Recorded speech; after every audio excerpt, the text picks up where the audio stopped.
I only signed up for swim lessons because my friend wouldn't shut up about it. You look like you're about to drown every time we go to the beach, he said, half laughing, half serious, watching me awkwardly flail through the waves on our last weekend trip. So here I was, 26 years old, fully grown man, learning how to swim like a 6-year-old at the community rec center. What I didn't expect was him. His name was Julian. He was the head swim instructor. Tall, lean, broad shoulders that made his lifeguard tank top look like it was custom sewn to cling just right. He had this deep tan that only someone who spent years poolside could get, and these light hazel eyes that looked like they were always slightly amused. Even when he was saying nothing at all. "You must be Eli," he said, stepping up with a clipboard and a confident, lazy smile. "Beginner adult swim, right?" I nodded, already regretting this. He handed me a form. "You comfortable in water?" "Not particularly." "You ever had lessons before?" "Does yelling help while getting slapped around by ocean waves count?" That got a smirk out of him. "Good. I like honesty." There were supposed to be other people in the class, but for some reason, that Tuesday evening, it was just me and him. One-on-one. He explained it sometimes happened that way with adult slots. People sign up and flake out after one class. Lucky me. We started slow. Breathing techniques. Floating. How to relax in water, which I apparently suck at. "Your muscles are too tense," he said after I tried, and failed, for the third time, to just lie back and float. "You're stiff. You need to trust the water to hold you." "Yeah, not really in my nature." Julian stepped closer. "Can I show you something?" I nodded, and he moved behind me, one arm gently guiding mine, the other supporting my lower back. His touch was firm but calm. No nonsense. Professional. But my heart was absolutely losing its mind. "There. Feel that?" he said, adjusting my posture with the smallest nudge. "You're floating now. Don't fight it." His voice was low, right near my ear, and the closeness of his chest to my back made my throat dry out. He was just doing his job, but something in the way he lingered, hand still steady on me, breath warm against my ear, made the moment feel longer than it needed to be. "Nice work," he said, stepping away slowly, water rippling around us. "You just need to relax." Easier said than done. By the end of that first session, I was exhausted, but surprisingly proud. I hadn't drowned. I'd learned to float. And I got to spend an hour with a guy who looked like he'd stepped out of a Baywatch reboot. Julian pulled himself out of the pool effortlessly, one of those smooth, practiced exits that somehow made every muscle on his back flex in just the right way. I climbed out after him, a lot less gracefully. "Same time Thursday?" he asked, drying his arms with a towel. I nodded. "Yeah, I'll be here." He tossed the towel around his neck and gave me a glance that lingered. Just a few seconds too long. "I'll see you then, Eli." I walked out of the pool hall with wet hair and a weird feeling I couldn't shake. It wasn't just that Julian was hot. That was obvious. It was the way he looked at me, like he saw something more than just another awkward guy trying to float. I told myself not to overthink it. He was probably like that with everyone. Calm, confident, close. That was just part of his job. Right? But when Thursday came around, things shifted. And not in a way I was ready for. Thursday couldn't come fast enough. I pretended it was because I wanted to improve my swimming. But deep down, I knew it was something else. I couldn't stop thinking about Julian, his hands on my back, the way he said my name, the way his eyes had lingered just a little too long before I left. I got to the pool early, changed, sat at the edge with my feet in the water. I watched the reflections dance across the surface, trying not to think too hard about anything. Just breathe. Just relax. That's what Julian had said. I heard the door creak open behind me and felt my pulse pick up before I even turned around. "Eli?" Julian called, voice echoing slightly off the tiled walls. "Early bird, huh?" "Yeah," I said, trying to keep it casual. Didn't want to miss the chance to almost drown again. He laughed, tossing his gym bag onto the bleachers. Good attitude. Let's pick up where we left off. This time, we started with a few laps along the shallow end, then moved on to basic strokes. He swam next to me for a bit, correcting my form with occasional touches, fingers grazing my forearm, a hand at my hip to adjust my alignment. Every time he touched me, I felt it deep in my gut.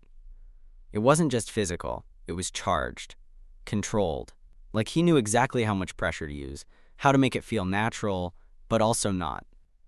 I couldn't tell if he was doing it on purpose or if I was just too in my own head. Then, something shifted again.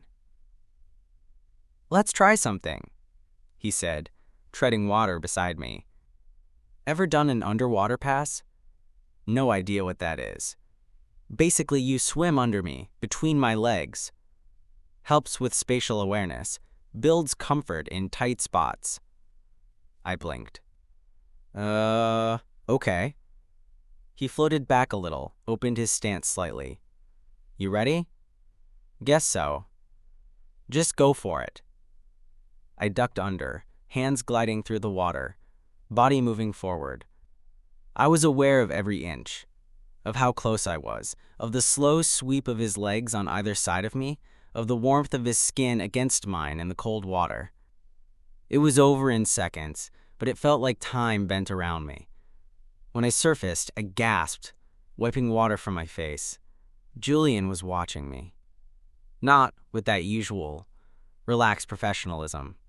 His mouth was set in a hard line. His eyes darker than before. Focused. You okay? I asked, chest rising and falling. Yeah, he said after a beat. Yeah, you did that really well. He looked away for a second, shook his head like he was clearing it. Let's try something else. The next drill was closer.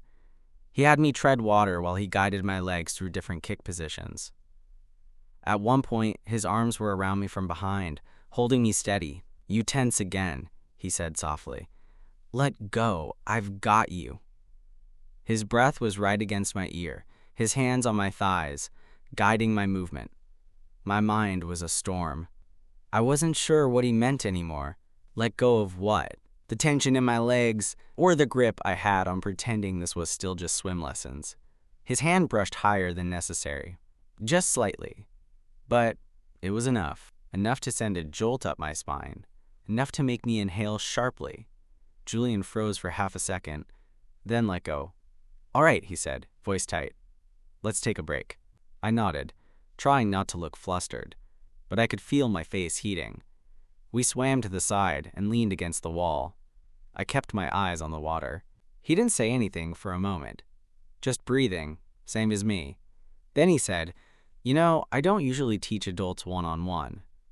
I glanced over. Yeah? He nodded, still not looking at me.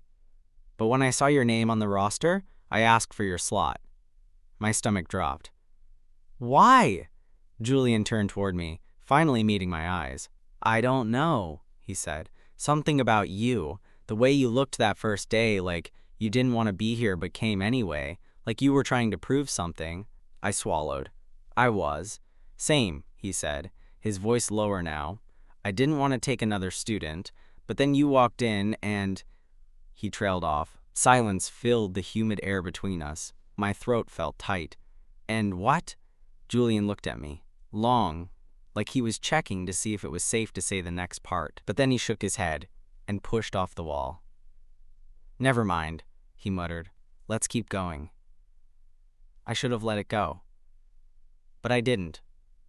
Because that look, that pause, it told me everything. Something was coming. And neither of us was ready.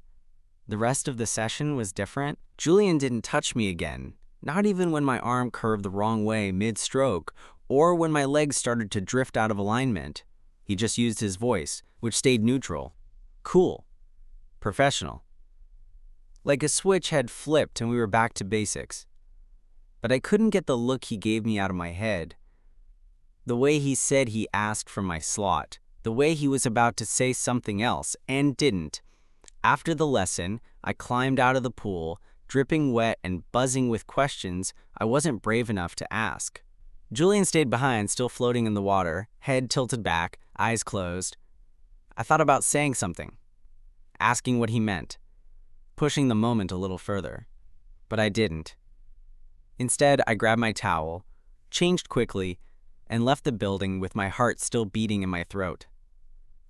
That night, I barely slept. Every time I closed my eyes, I felt his hands again. On my back, my legs, guiding me through the water like he knew my body better than I did. I remembered the way his eyes changed, how close he got, how the air shifted between us, like something was about to break wide open, and neither of us wanted to be the first to move. By the time the next lesson rolled around, I'd told myself 10 different stories to explain it all away. He's just flirty. He's just comfortable with closeness. I'm projecting. I'm reading too much into it.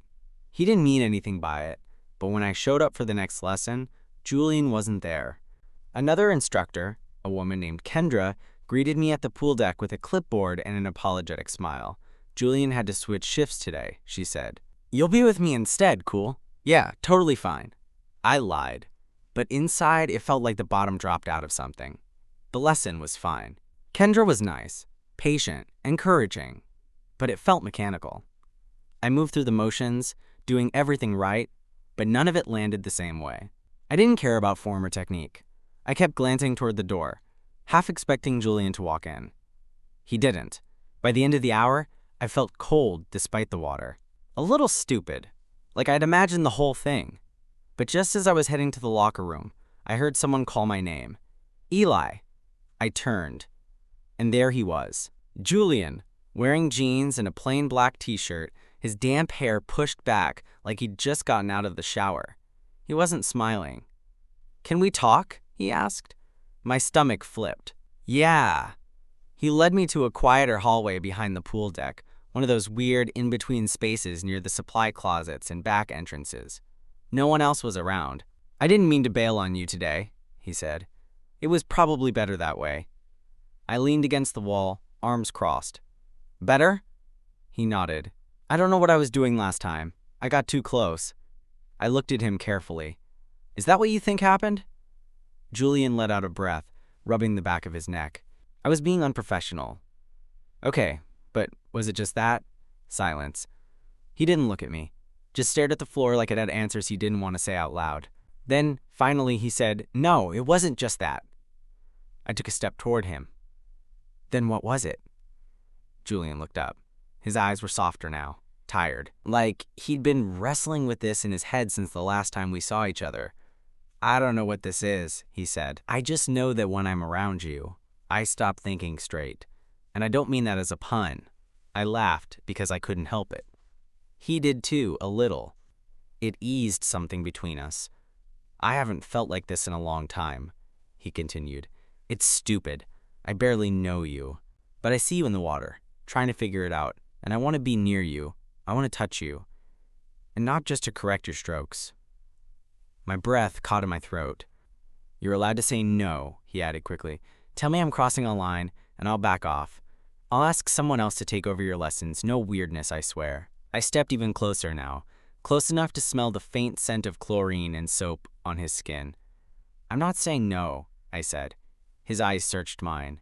You sure? I've been sure, since the second lesson.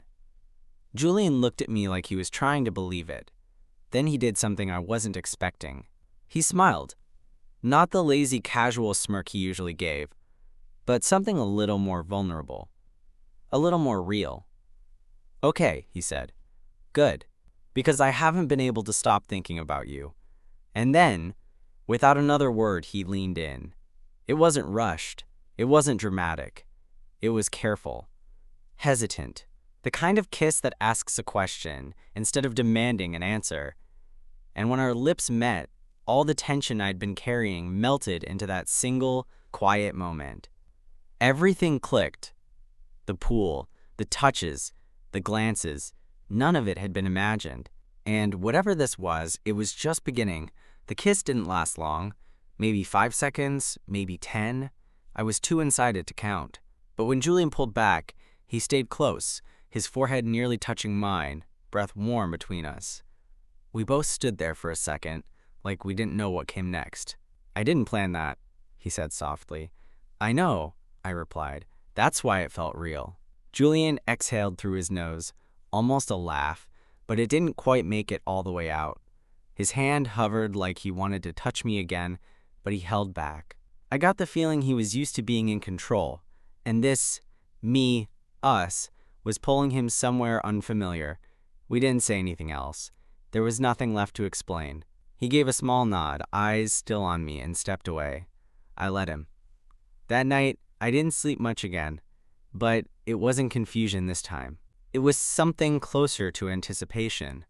The spark between us wasn't just imagined. He kissed me. He wanted it too. Still, I wasn't sure where it left us. The next day, I got a text from a number I didn't have saved. "Julian, hey, you still coming to class tomorrow?" I promised no weirdness. I stared at it for a few minutes before replying, "Me, only if you still make me swim under you again."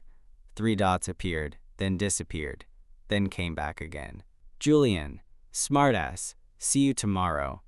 When I showed up for the lesson the next night, he was already in the water. There were no other students again. Just us. We didn't talk about the kiss. He smiled when I walked in, a genuine one this time, and gave me a nod like we were sharing something secret. It made my stomach do a slow somersault. The session started as usual, laps, strokes, drills, but the energy between us was different, softer, less guarded. Every time our bodies brushed in the water, it felt intentional. Not overtly sexual, but something intimate in a quiet, steady way. Like we were learning a language we hadn't used before. At one point, while I was catching my breath at the wall, Julian swam over and leaned in a little. "You're getting better," he said. "You sound surprised." "I'm impressed." His eyes didn't leave mine. Neither of us moved. I could hear the faint hum of the pool lights, the quiet slosh of the water. The moment stretched again, thick with something we both knew was about to shift. But before anything could happen, a door opened across the pool deck, and another lifeguard walked in, whistling and carrying a clipboard. Julian quickly pushed off the wall, creating space between us. The rest of the session passed with more restraint.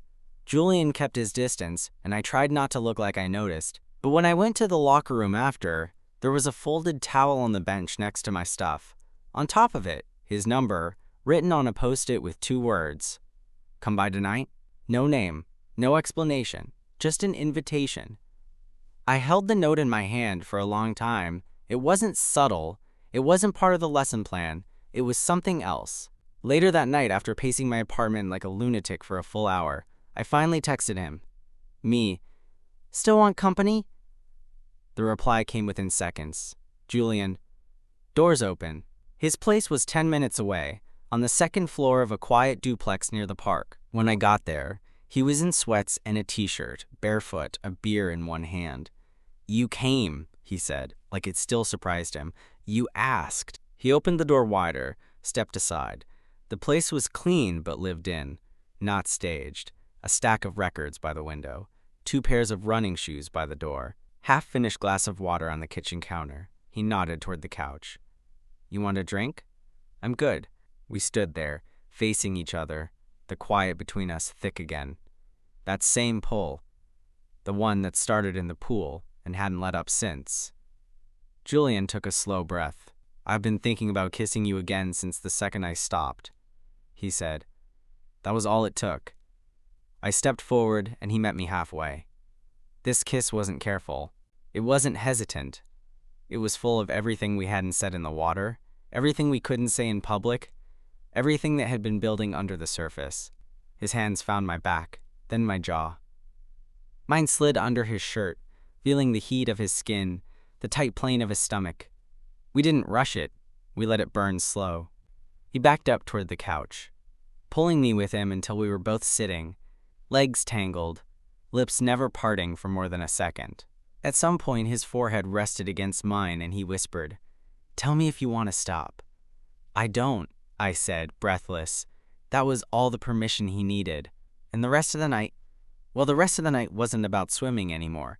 I didn't go home that night. We fell asleep, tangled on his couch, barely bothering to clean up the aftermath of the clothes we'd stripped off, and left halfway across the living room. Julian had pulled a blanket over us at some point, and I remember waking up around 4 a.m., disoriented, warm, and completely at peace. His arm was draped over my waist, and for a second, I just lay there, listening to the quiet rhythm of his breathing. It was strange how calm it felt, like I wasn't just in some post-hookup haze, but something heavier, something that had weight. When he stirred, I thought he might roll away or pretend it hadn't happened, but he didn't. He just blinked slowly, looked at me, and mumbled, "Morning." "Barely," I said, checking my phone. "It's still dark." He smiled, soft and half asleep. "Still counts." Neither of us moved for a while. Eventually, he brushed his hand over my chest and said, "I didn't expect this. You and me." "Same," I admitted. Julian sat up a bit, leaning on his elbow. "You good with it, though?" I nodded. "Yeah." "Are you?" He looked at me a long time before answering. "I am now." Over the next few weeks, everything shifted. We kept doing lessons, but not in the same way. Sometimes we'd meet at the pool. Sometimes we'd just skip the water altogether and go to his place, or grab food, or walk around the park. The connection between us deepened in small, quiet ways, things that didn't need labels yet, but we weren't public either. That part became obvious one evening when we ran into one of his coworkers at the rec center while leaving the building together. Julian immediately took a step back from me, just subtle enough to play off, but I felt it, and I knew he noticed my silence afterward. Later that night, he texted me, "Julian, I'm not ashamed. I'm just not used to this." I didn't answer right away, not because I was mad, but because I didn't know what this meant to him yet. The next time we met, I brought it up. "You don't have to announce us to the world," I said, "but don't act like I'm invisible either." Julian looked genuinely pained. "I know, I just panicked. It's not about you."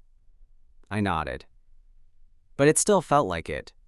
He rubbed his hands together, something he did when he was frustrated with himself. "I'm working on it." I believed him, I really did. But it was the first time I realized that whatever we were building wasn't going to be simple. It wasn't just about chemistry, or touches in the water, or kisses after dark. It was about vulnerability. And neither of us had practiced that part yet. One night, he showed up at my door unannounced. No lesson scheduled. Just him, in a hoodie and gym shorts, looking tired but determined. "I've been thinking," he said, stepping inside. "You were right." "About what?" "About not hiding you." He walked past me into the apartment, sat down on the edge of my couch. "I want this," he said, "whatever this is. I want to figure it out. With you." I stood there for a second, watching him. Then I said, "Okay." He let out a breath, looked relieved, like he'd been waiting for me to say yes, even though I never said no. He stayed the night again. This time, in my bed. And in the morning, when the sunlight hit his face and I saw the quiet ease in his expression, I knew something had shifted for good. We were still figuring it out, still treading water in new territory. But now we were doing it together. And honestly, that was more than I ever expected to find at the bottom of a swimming pool. After that night, things settled into something I didn't really have a name for. But it worked. Julian started showing up more. Not just for swim sessions or the occasional late-night hangout, but for things like lunch breaks, random texts during the day, and showing up at my place with iced coffee just because. He still had walls, though. They didn't come down all at once. Sometimes I'd say something flirty in public and he'd glance around first before responding.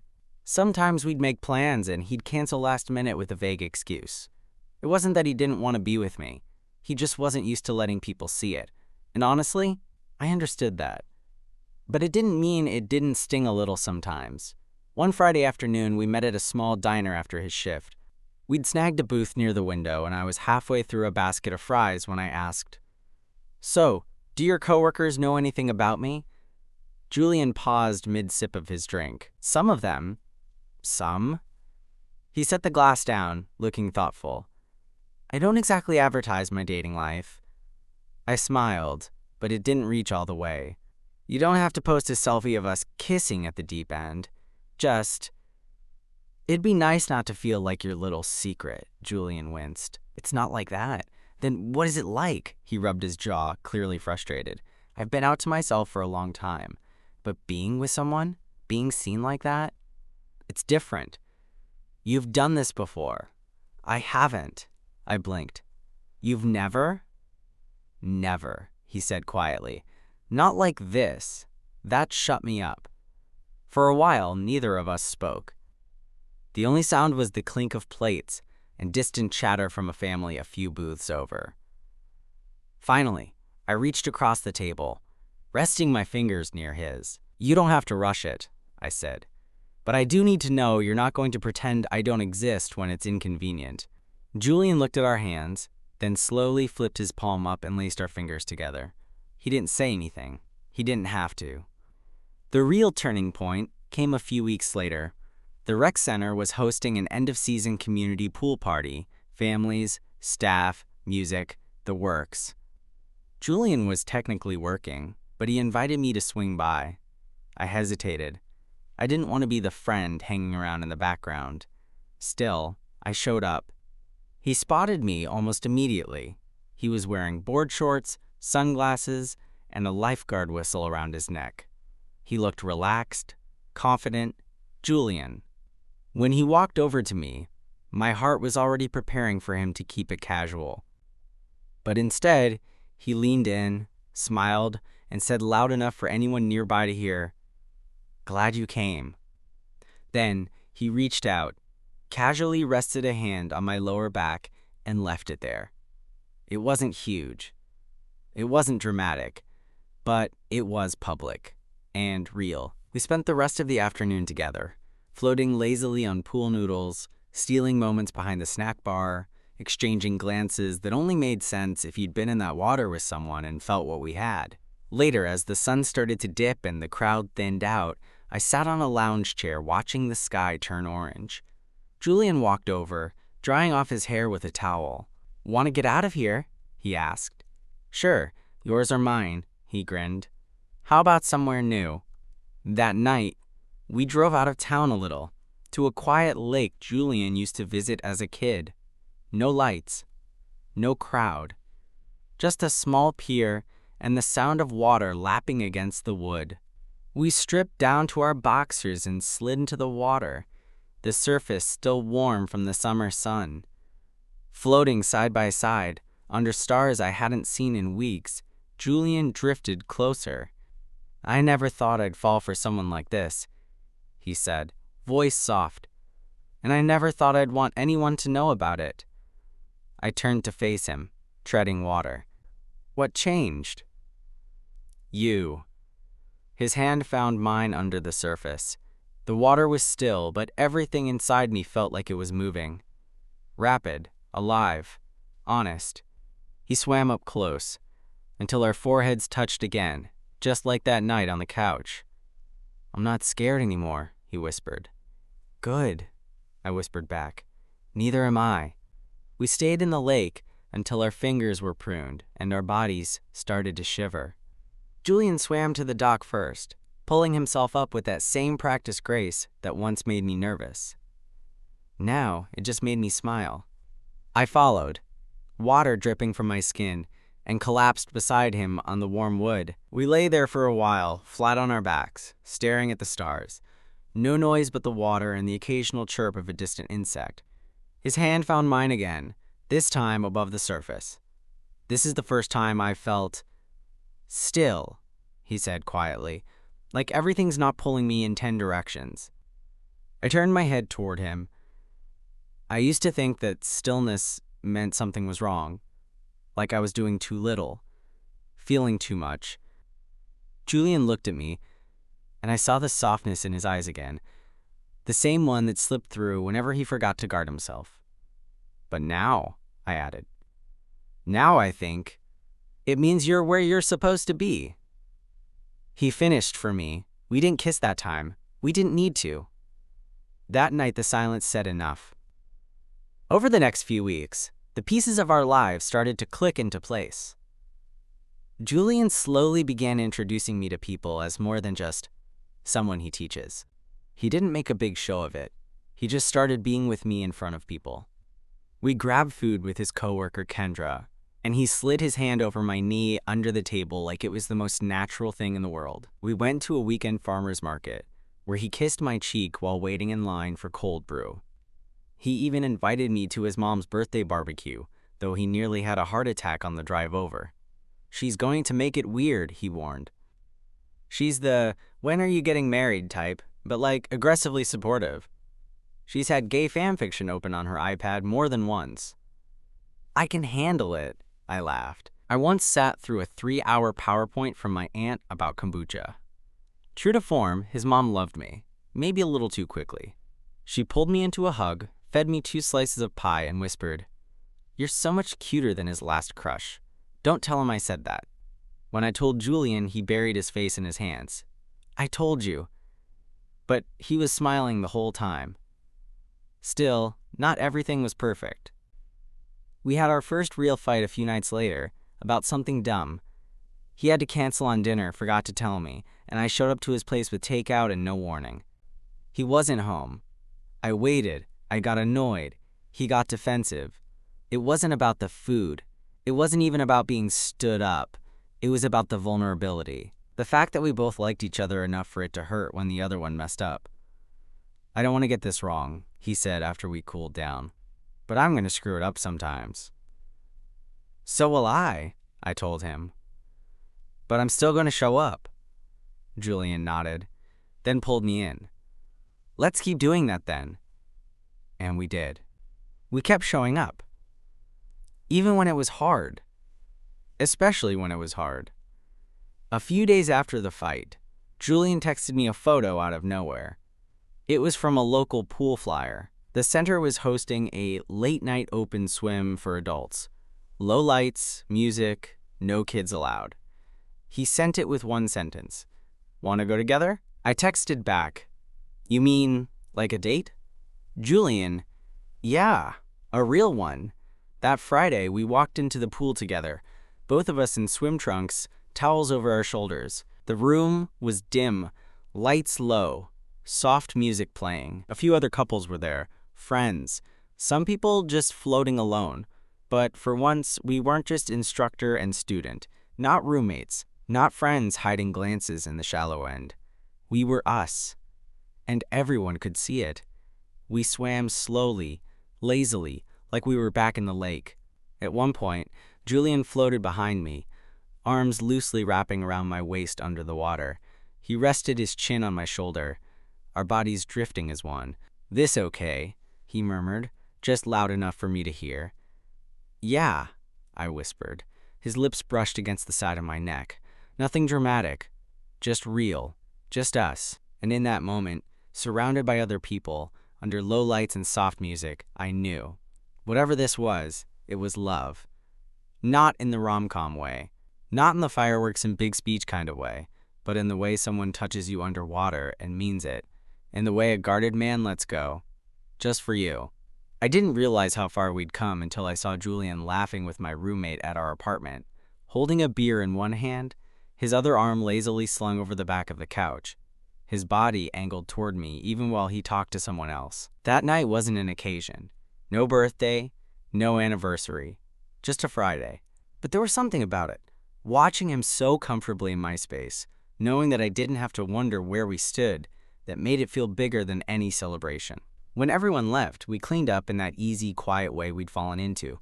I rinsed dishes while he folded the blanket back over the couch. At one point, I turned and found him watching me. "What?" I asked, smiling. "Nothing," he said, walking over. I didn't think I'd ever have this." "This?" He reached out, fingers brushing my cheek, gentle in a way that still caught me off guard sometimes. "Yeah, you, us, this whole being happy thing." I leaned into his touch. Guess it's contagious. He kissed me there, in the middle of my kitchen, just like it was any other night. And honestly, that's what I'd always wanted. Not something perfect, not something epic, just someone who wanted to be close to me even when no one was looking. A few months later, Julian decided to step back from teaching for a while. He said he wanted to focus on something new, start a small coaching business, maybe personal training on the side. "You'll always be my favorite student, though," he said, smirking, that lazy confidence back in his voice. I rolled my eyes. "Yeah? You say that to all your boyfriends?" "Just the one who almost drowned on lesson 1 and then made out with me by week 3. Sounds like he's a keeper." Julian looked at me, serious now. "He is. We still go swimming sometimes, usually late at night when the pool's quiet and the sky's dark through the ceiling windows. He'll race me from one end to the other, and I'll lose every time. But he always waits for me at the wall, pulling me close with that same touch that started it all. Sometimes he'll float beside me, hands skimming just under the surface, and say, 'Remember when you couldn't even float?' And I'll laugh and splash him, and he'll pretend to be offended before tackling me under the water. But yeah, I remember. I remember everything. The way he looked at me that first lesson, the way he touched my back, the way he pulled away when he got scared, and the way he came back when he was ready. I remember being held underwater, not just by him, but by something I didn't know I needed until I finally let it happen. And now, when I'm lying in bed next to him, our legs tangled, the faint smell of chlorine still clinging to our skin, I think about how all of this started with a simple lesson. I just wanted to learn how to swim, but what I really learned was how to stay afloat with someone.